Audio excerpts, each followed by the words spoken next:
کل 10 اپریل کو آئین کی 50ویں سالگرہ تھی، مطلب گولڈن جوبلی تھی، اور اس کے لیے پارلیمنٹ میں قاضی فائز عیسیٰ کو انوائٹ کیا گیا کہ وہ آ کے اور اس بارے میں بات کریں. جو انہوں نے تقریر کی اس پہ ہم بعد میں بات کریں گے. اچھا، میں بات کرنا چاہ رہی ہوں پہلے وہ یہ ہے کہ آئین کی جب بھی بات ہوتی ہے اور جب بھی آئین کی خلاف ورزی کی بات ہوتی ہے اور جب آئین پہ بحث ہوتی ہے اور مختلف رائے سامنے آتی ہیں، تو وہ ہمیشہ اس کانٹیکسٹ میں ہوتی ہے، اس حوالے میں ہوتی ہے کہ طاقت کا ٹرانسفر کیسے ہوا. مطلب یہ ہے کہ حکومت کرنے کا اختیار، فیصلہ کرنے کا اختیار کس کے ہاتھ میں ہے، کہاں، کس ہاتھ سے کس ہاتھ میں وہ گیا. اور اب تک جو ماضی میں ہوتا رہا ہے وہ یہ ہوتا رہا ہے کہ سول اور ملٹری کے درمیان یہ ایک طرح سے آپ سمجھ لیں کہ کشمکش رہی ہے یا کھینچا تانی رہی ہے. اور جب بھی کوئی آمر آتا ہے اور وہ اپنی رٹ قائم کرتا ہے یا آمریت قائم کرتا ہے، مارشل لا لگاتا ہے، جس طرح سے بھی وہ حکومت کرتا ہے، تو اس پہ یہ کہا جاتا ہے کہ آئین کو پامال کیا گیا ہے، آئین کی خلاف ورزی کی گئی ہے. کیونکہ حکومت کرنا جو ہے وہ صرف سویلین جو نمائندے ہیں لوگوں کے، جو منتخب ہو کے آتے ہیں، جو اسمبلیوں میں بیٹھتے ہیں، صرف انہی کا حق ہے، جو کہ ایک طرح سے میں اس پہ ایگری کرتی ہوں. لیکن ہمیشہ بات جب آئین کی ہوتی ہے وہ صرف اس پہ ہوتی ہے. اب اس وقت جو آئینی بحران ہے وہ کس لیے ہے؟ وہ بھی اسی لیے ہے، لیکن اس دفعہ بجائے civil military power tug of war کے اب اس وقت حکمران طبقے کے 2 دھڑوں میں یہ جنگ جاری ہے. اور دونوں دھڑے یہ کہہ رہے ہیں کہ دوسرے نے آئین پامال کیا ہے، دوسرے نے آئین کی خلاف ورزی کیا، اور دونوں یہ دعویٰ کر رہے ہیں کہ ہم آئین کے ساتھ ہیں، ہم آئین کا بول بالا کر رہے ہیں. اور اس بات پہ پرابلم یہ ہے کہ عدلیہ بھی ڈیوائیڈڈ ہے. مطلب عدلیہ بھی یا تو ایک ہی شق کے 2 طرح سے فیصلے کرتی ہے، یا عدلیہ بھی ایک دھڑے کے ساتھ، اس کا ایک دھڑے کے ساتھ ہے، دوسرا جو ہے وہ دوسرے دھڑے کے ساتھ ہے. تو جو اس وقت پوری جو جھگڑا ہے وہ دراصل طاقت کے حصول کا جھگڑا ہے. دونوں دھڑوں نے، جو حکمران طبقے کے 2 دھڑے ہیں، انہوں نے اپنے اپنے حامی چن لیے ہیں مختلف اداروں سے، وہ چاہے عدلیہ ہو، چاہے فوج ہو، چاہے میڈیا ہو. اور اس میں اب ان کی آپس میں وہ کہہ رہے ہیں نا کہ ٹکراؤ ہے، لاک ہارنز کیے ہوئے انہوں نے. تو ہمیشہ جو بات ہوتی ہے وہ اسی پہ ہوتی ہے. آئین کی بات ہمیشہ طاقت کے اختیار کے حصول کے لیے یا طاقت کے ٹرانسفر کے لیے ہوتی ہے. لیکن بات یہ ہے کہ آئین میں تو اور بھی بہت سی شقیں ہیں. آئین میں تو وہ شقیں بھی ہیں جس میں عوام کے حقوق کا ذکر ہے، جس میں ریاست کی ذمہ داریوں کا ذکر ہے، جس میں ایک سوشل کانٹریکٹ کا ذکر ہے. لیکن اس پہ کوئی بات نہیں کرتا. جب بھی میڈیا میں بھی بات ہوتی ہے، انٹلیکچوئلز بھی بات کرتے ہیں، سیاستدان بھی کرتے ہیں، ایون کہ عدلیہ میں بھی جب بات ہوتی ہے، ایون جو قاضی فائز عیسیٰ انہوں نے ذکر کیا، انہوں نے کہا کہ اس میں عوام کے حقوق بھی ہیں. لیکن جو تان ہوتی ہے وہ اسی پر ٹوٹتی ہے کہ طاقت کس کے ہاتھ میں جائے گی. آئین میں بہت سی شقیں ایسی ہیں جن کا عوام کی زندگیوں سے ڈائریکٹ تعلق ہے، اور کئی ایسی ہیں کہ ان کی زندگی اور موت کا سوال ہے. اس میں ملک کے مستقبل کا سوال ہے، اس میں عوام کی خوشحالی کا سوال ہے، اس میں عوام کے مطلب جو ملک ہے اس کے معاشی نظام کا سوال ہے.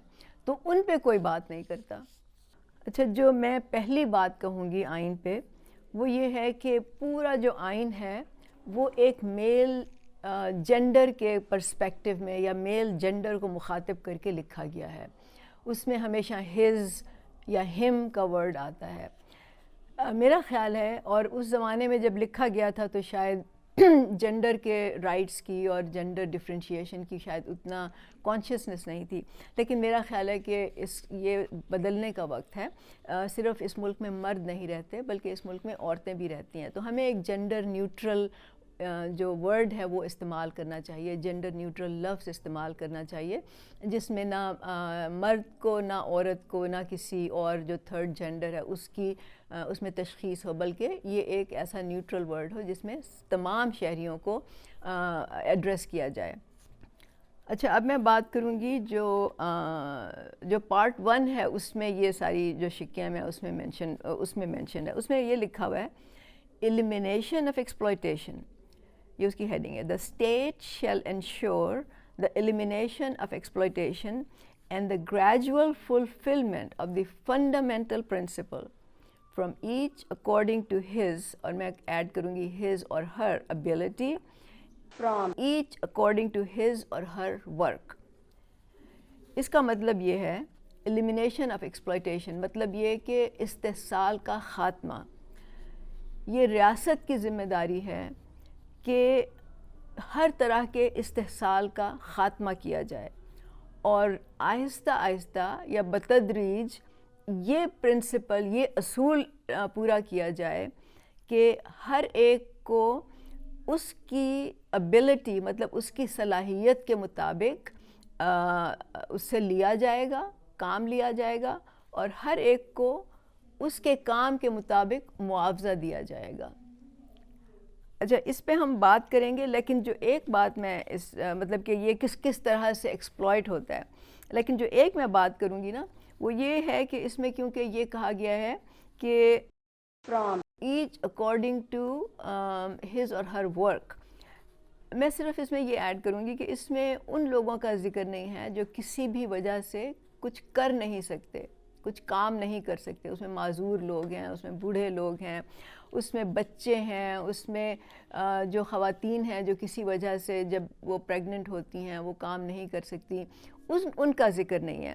تو ویسے تو یہ ٹھیک ہے H according to his or her ability, مطلب ہر ایک سے اس کی صلاحیت کے مطابق کام لینا، لیکن جو معاوضے کا ذکر ہے وہ صرف ان کے لیے ہے جو کام کر رہے ہوں، مطلب ان کو ان کے کام کے مطابق معاوضہ دیا جائے گا.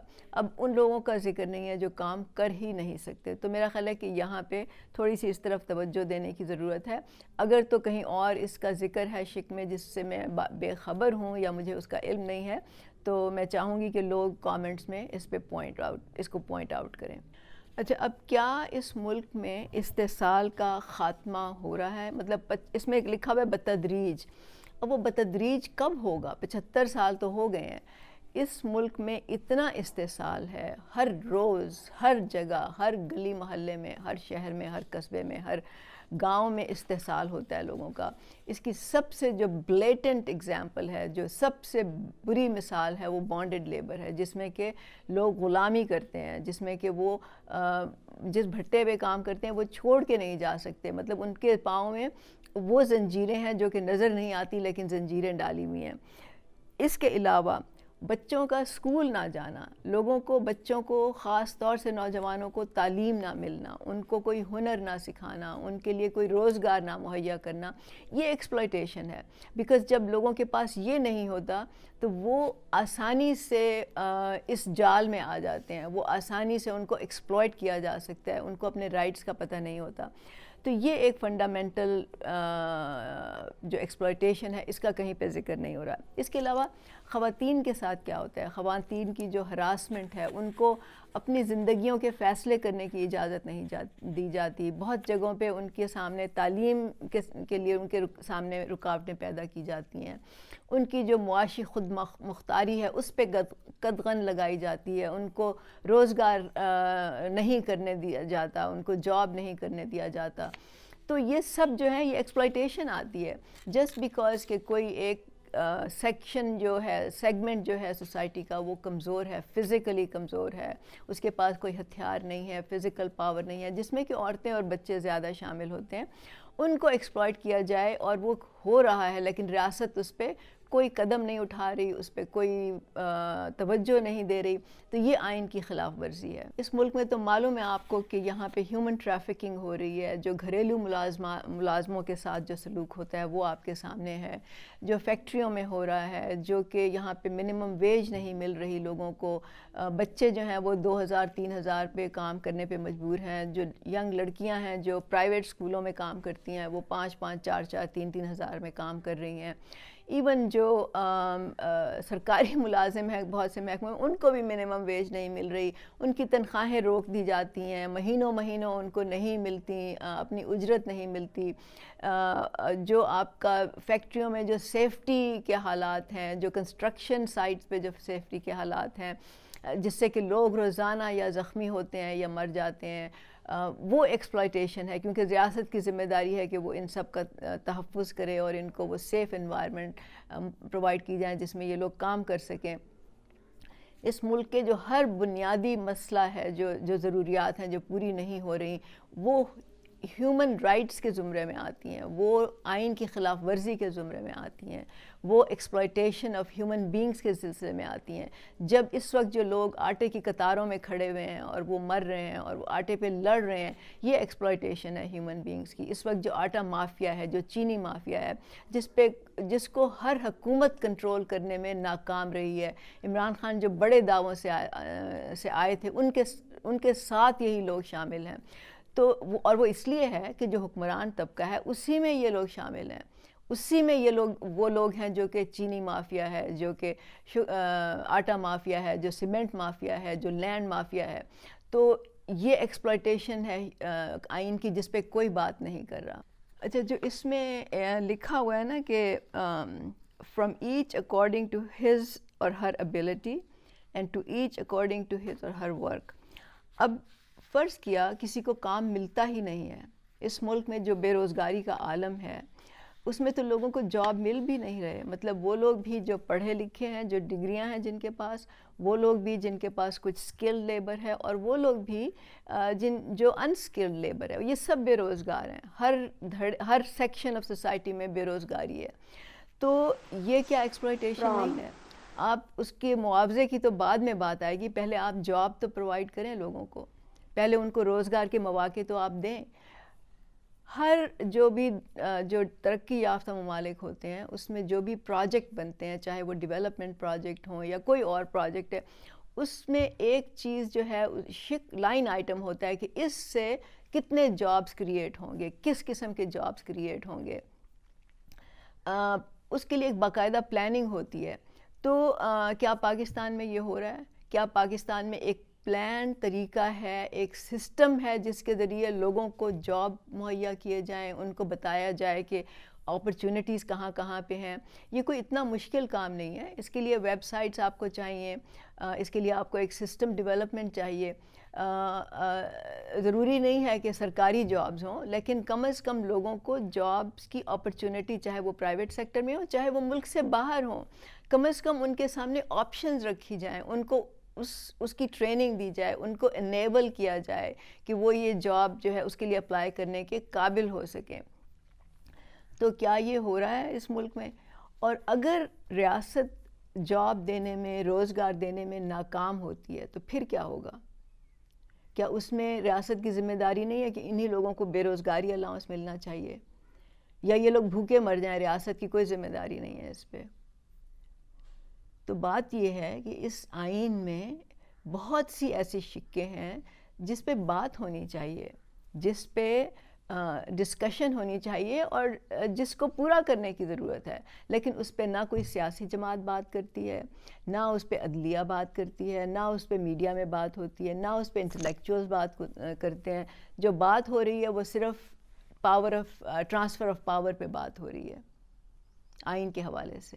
اچھا، اس میں دو اور میں شقوں کا ذکر کروں گی. اس میں لکھا ہوا ہے no person shall be prevented from or be hindered in doing that which is not prohibited by law. مطلب جو کوئی بھی کچھ کرنا چاہتا ہے، اگر تو وہ قانون کے خلاف نہیں ہے تو اس کے سامنے رکاوٹیں نہیں پیدا کرنی چاہیے.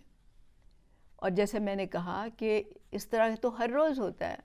مطلب عورتوں کے ساتھ تو بہت زیادہ ہوتا ہے. مطلب وہ جو کرنا چاہتی ہیں ان کو نہیں کرنے دیا جاتا، چاہے وہ قانون اس کی اجازت بھی دیتا ہو.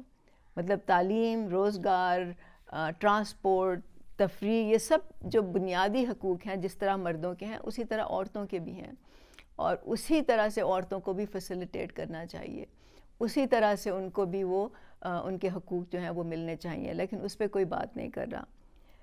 پھر لکھا ہوا ہے no person shall be compelled to do that which law does not require him to do. اور کوئی بندہ اس پہ مجبور نہیں کیا جا سکتا کہ وہ کام کرے جس کا جو کہ قانونی طور سے ضرورت نہیں ہے جس کی، یا قانون نہیں اس پہ کہتا کہ یہ ہونا چاہیے. تو وہ تو یہاں پہ روزانہ ہو رہا ہے. میں نے گھریلو ملازمین کا ذکر کیا, بانڈڈ لیبر کا ذکر کیا, ہیومن ٹریفکنگ کا ذکر کیا, یہاں پہ جو فیکٹری میں کام کرتے ہیں, جو سڑکوں جو ٹھیلے والے ہیں, مطلب ہر جگہ پہ, ہر بات میں, ہر نکڑ اور کونے پہ یہی چیزیں ہو رہی ہیں. لیکن اس پہ کوئی نہ لا پاس ہو رہا ہے, نہ اس پہ کوئی بات کر رہا ہے. انسانوں کا جو سب سے بنیادی حق ہوتا ہے وہ زندہ رہنے کا حق ہوتا ہے. اور زندہ رہنا صرف جانوروں کی طرح زندہ رہنا نہیں, بلکہ انسانوں کی طرح زندہ رہنا. اس کا مطلب یہ ہے کہ انسانوں کو وہ تمام, صرف خوراک کی ضرورت نہیں ہے, صرف یہ ضرورت نہیں ہے کہ ان کو 3 دفعہ کھانا مل جائے, اور وہ تو یہاں وہ بھی نہیں ملتا اور وہ بس اسی پہ خوش ہو جائیں. انسانوں کو انسانوں کی طرح رہنے کا حق ہے. اس کا مطلب یہ ہے کہ نہ صرف ان کی فزیکل ریکوائرمنٹ, جسمانی ضروریات پوری ہوں, کہ جس میں کیا آتا ہے, کھانا ہے, پانی ہے, تعلیم ہے, مطلب اس میں اس کو پھر سے بولوں گی. تو بات یہ ہے کہ انسانوں کو زندہ رہنے کے لیے صرف ان کی جسمانی ضروریات ہی پوری نہیں ہونی چاہیے, جس میں کہ کھانا ہے, پانی ہے, روزگار ہے, اس طرح کی اور بہت, گھر ہیں, ٹرانسپورٹ ہے, یہ سب فزیکل ریکوائرمنٹس ہیں جو انسانوں کی ہیں. لیکن اس کے علاوہ انسانوں کو انٹلیکچوئل سٹیمولیشن کی ضرورت ہے, ان کو ذہنی نشو و نما کی ضرورت ہے, ان کو سوچنے سمجھنے کی قوت جو ہے اس کی ضرورت ہے, اور وہ ان کو آزادی سے اپنی رائے قائم کرنے کی ضرورت ہے, ان کو تنقید کا حق کرنے کا حق جو ہے وہ ان کی ضرورت ہے, ان کو تفریح کی ضرورت ہے, ان کو آرام کی ضرورت ہے. یہ سب چیزیں جو ہیں یہ انسانی حقوق میں آتی ہیں. انسان کی سب سے جو بڑی قوت ہے, جو اس کو جانوروں سے ممتاز کرتی ہے, جو عام طور سے کہتا ہے کہ کہتے ہیں کہ جانور جو ہیں وہ 4 پاؤں پہ ہوتے ہیں, انسان 2 پاؤں پہ چلتا ہے, یہ ایک خصوصیت ہے. یا پھر کچھ لوگ کہتے ہیں کہ جانور جو ہیں ان میں بولنے کی طاقت ہے, انسان کی طاقت نہیں ہے, لیکن انسان میں بولنے کی قوت ہے, قوت گویائی ہے. لیکن میں کہوں گی جو سب سے امپورٹنٹ ڈفرنس ہے جانور اور انسان کے درمیان, وہ تخلیقی قوت ہے. وہ نئی چیز ایجاد کرنے کی, نئی چیز دریافت کرنے کی, نئی چیز بنانے کی قوت ہے.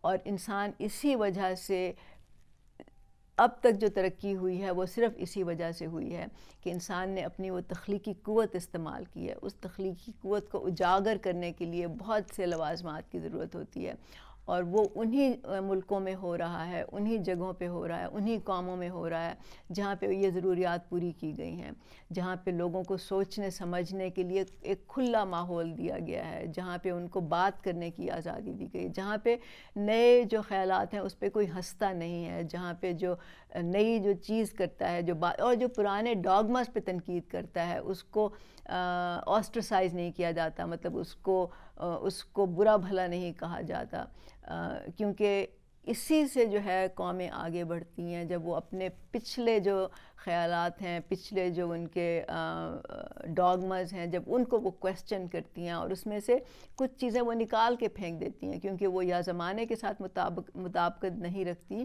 یا پھر وہ ان کے آگے بڑھنے کی راہ میں رکاوٹ ہوتی ہیں. تو قومیں جو ہیں وہ اسی طرح ترقی کرتی ہیں, اسی طرح آگے بڑھتی ہیں, اور یہ آئین میں ہونا چاہیے. اگر یہ نہیں لکھا ہوا, میرا خیال ہے کہ جو آئین میں لکھا ہوا ہے اگر اس کو ان اسپرٹ اپلائی کیا جائے تو اس میں یہ ساری چیزیں آ جاتی ہیں. لیکن کیونکہ آئین کی اس طرح سے بات نہیں ہوتی, آئین کی اس طرح سے تشریح نہیں ہوتی, تو یہ بات سامنے آتی ہی نہیں ہے. اور اسی وجہ سے اس ملک میں ہیومن ڈیولپمنٹ پہ, انسانوں کی جو ترقی ہے, انسانوں کی ذہنی جو ترقی ہے, انسانوں کی ذہنی نشو و نما جو ہے, اس پہ کوئی بات نہیں ہو رہی, جس کی وجہ سے اس وقت آپ دیکھ رہے ہیں کہ آپ کے 50% بچے جو ہیں وہ سٹنٹڈ ہیں. اس کا مطلب یہ ہے کہ ان کی ذہنی جو نشو و نما ہے, ان کی جو ذہنی کیا کہتے ہیں, جو آگے بڑھنے کی صلاحیت ہے, جو ان کی سوچنے کی صلاحیت ہے, وہ کبھی بھی اس لیول تک نہیں پہنچے گی جس طرح کہ اس کو ہونا چاہیے. تو ان باتوں پہ, ان چیزوں پہ آئین کے حوالے سے جب ہم بات کرتے ہیں تو ان چیزوں پہ ڈسکشن ہونی چاہیے, ان چیزوں پہ بحث ہونی چاہیے, ان چیزوں پہ بات ہونی چاہیے, لوگوں کو سوچنا چاہیے. ابھی قاضی فائز عیسیٰ نے جب پارلیمنٹ میں تقریر کی تو انہوں نے کہا کہ باہر کے جو ملک ہیں ان میں آئین کو اسکولوں میں پڑھایا جاتا ہے، مطلب یہ کہ آئین کو بچوں کو بتایا جاتا ہے کہ ملک کے آئین میں کیا لکھا ہوا ہے، تاکہ یہ بچے جب بڑے ہوں تو ان کے اپنے رائٹس کا پتہ چلے، ان کو قوانین کا پتہ چلے، ان کو اگر اور پھر جو آئندہ آنے والی نسلیں ہیں اگر وہ چاہیں تو اس آئین کو بدل بھی سکیں، کئی چیزیں جو ان کو لگتا ہے کہ وہ صحیح نہیں ہیں وہ آپس میں کنسنسس سے اس کو بدل بھی سکیں۔ لیکن یہاں پہ بچوں کو، نوجوانوں کو آئین سے بالکل بے خبر رکھا جاتا ہے۔ ایون جو عمران خان آئے تھے اور انہوں نے کہا تھا کہ میں، اور یہ دعویٰ کرتے ہیں پی ٹی آئی والے کہ ہم نے مطلب عمران خان نے لوگوں کو شعور دیا ہے، اس پہ میں نے ابھی ایک کل ویڈیو بنائی تھی، لیکن کیا آئین کا شعور دیا ہے جس میں کہ لوگوں کے بنیادی حقوق کا ذکر ہے؟ اس کا شعور تو کوئی نہیں دے رہا۔ اور کیوں نہیں دے رہا؟